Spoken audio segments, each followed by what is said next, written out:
This is Autoline Daily, the show dedicated to enthusiasts of the global automotive industry. EVs are the fastest growing segment in the auto industry, and analysts expect them to really rocket forward from about the middle of 2024 until the end of 2027 as more and more EVs hit the market. But that could also trigger a surge in sales of ICE vehicles, or at least of certain models. Analyst Jeff Schuster from LMC Automotive says it's entirely possible that as anti-EV consumers realize that their favorite internal combustion vehicle or truck will be going out of production, they'll race out and buy the last ones as fast as they can. And so piston-powered cars and trucks could see a sales surge towards the end of the decade. Alfa Romeo makes beautiful cars, but they haven't sold that well because they don't have a good reputation when it comes to reliability. But Alfa is starting to show some signs of improvements, at least in the US market. Alfa just topped J.D. Power's Sales Satisfaction Index for the first time. The SSI, as it's known, measures how well the dealer handled the sales process, so that doesn't really address the reliability issue. But even so, that's a big win for Alfa. It beat out Porsche and Lexus. Buick topped the list amongst the mass market brands, ranking ahead of Dodge and Subaru. Two interesting findings from the SSI study. J.D. Power says buyers who special order a vehicle rather than buying what's on the dealer lot are a lot more satisfied with their purchase. And dealers need to do a better job with EV customers. They reported lower satisfaction with the sales experience than people who bought gas-powered vehicles. Rivian posted its Q3 earnings, and they show how hard it is to launch a new car company. It sold only 6,584 vehicles, bringing in $536 million in revenue. It lost $1.7 billion, which was 40% worse than a year ago, and it's burning through roughly $1 billion in cash every quarter. Rivian CEO RJ Scaringe says they still have enough cash on hand to last until the end of 2025. But Reuters cites an analyst from CFRA Research who says Rivian desperately needs to build up its production volume. Get this, he says Rivian's cost of goods per vehicle is $220,000, but its trucks are selling for an average of $81,000.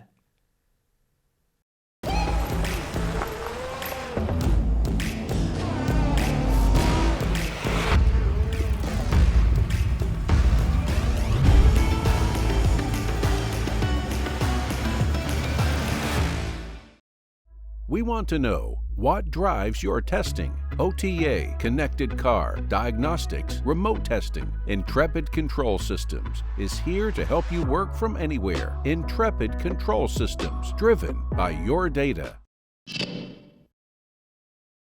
Volvo revealed its newest electric vehicle, the EX90. The 7-seater SUV features a 111 kilowatt-hour battery pack paired with a 2-motor all-wheel drive system that generates 380 kilowatts or 517 horsepower. The setup provides an estimated 600 kilometers of range on the WLTP test cycle, which is roughly 372 miles. Other highlights include a large 14.5-inch display screen laid in portrait mode on the dash, bi-directional charging, plug-and charge capability, and assisted driving technology.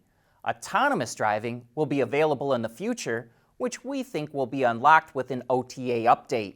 The EX90 will first be made in the US starting sometime next year, and then later on in China as well.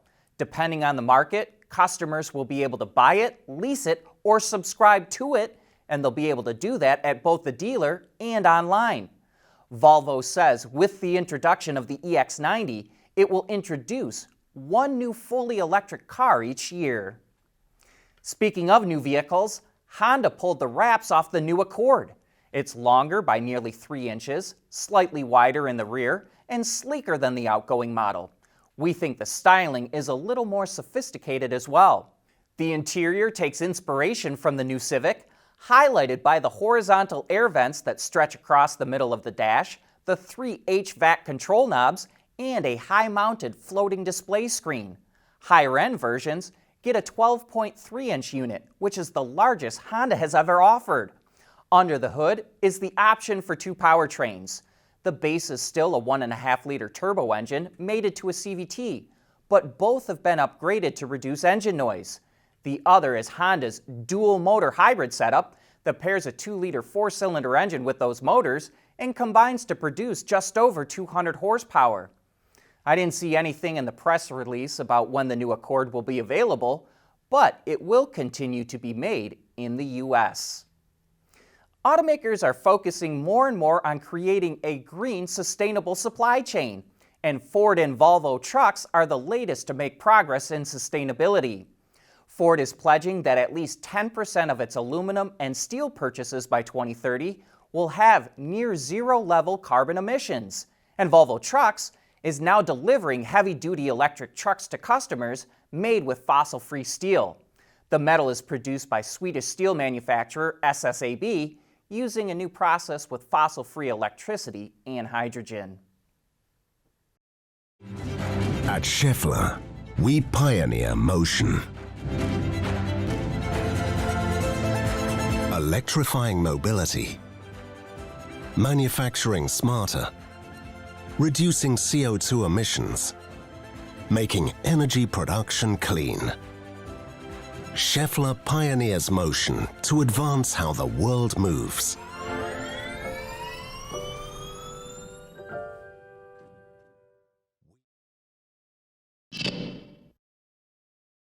Volkswagen is making huge investments in EVs, but it's also developing fuel cells with a German company called Kraftwerk Group.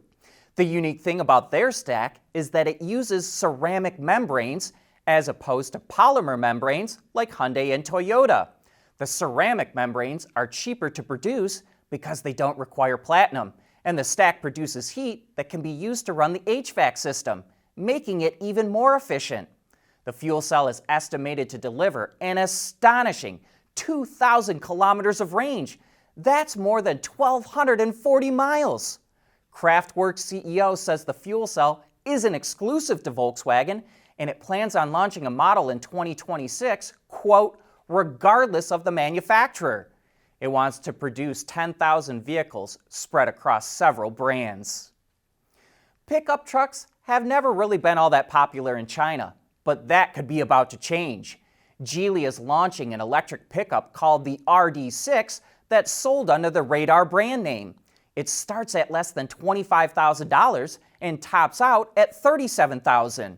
It sits on a dedicated EV platform with the top-of-the-line trim offering a 140 kilowatt-hour battery pack that will deliver 380 miles of range. It's available in 2- and 4-wheel drive. Max power is 536 horsepower with 566 pound-feet of torque. It can haul a 1,700-pound payload and tow over 6,600 pounds. Those are very impressive specs with a very impressive price. And it's products like this that could get Chinese customers interested in pickup trucks. And that's why Geely is also considering doing an IPO with Radar. Ever had to deal with the stress of being stuck in traffic and late for a work meeting? Not anymore, at least if you're a Tesla owner. All new Tesla models will soon be available to handle Zoom calls. So whether it's an interview, work call, or just chatting with friends, you'll be able to video conference from right inside your Tesla. What are legacy automakers going to do with their ICE operations as the market transitions to electric vehicles? Volvo and Renault are already spinning off their ICE operations, so what will the others do? Or will they do that too? That's the topic on Autoline After Hours today. We've also got Christian Steinman, the CEO of a company called ClearMotion, that's developed a revolutionary suspension system for cars and trucks. You're not going to believe how well it works. Jack Narad, the automotive writer and consultant, will also be on the show, so join John and Gary to get some of the best insights into what's happening in the automotive industry. And that's it for today. Thanks for tuning in.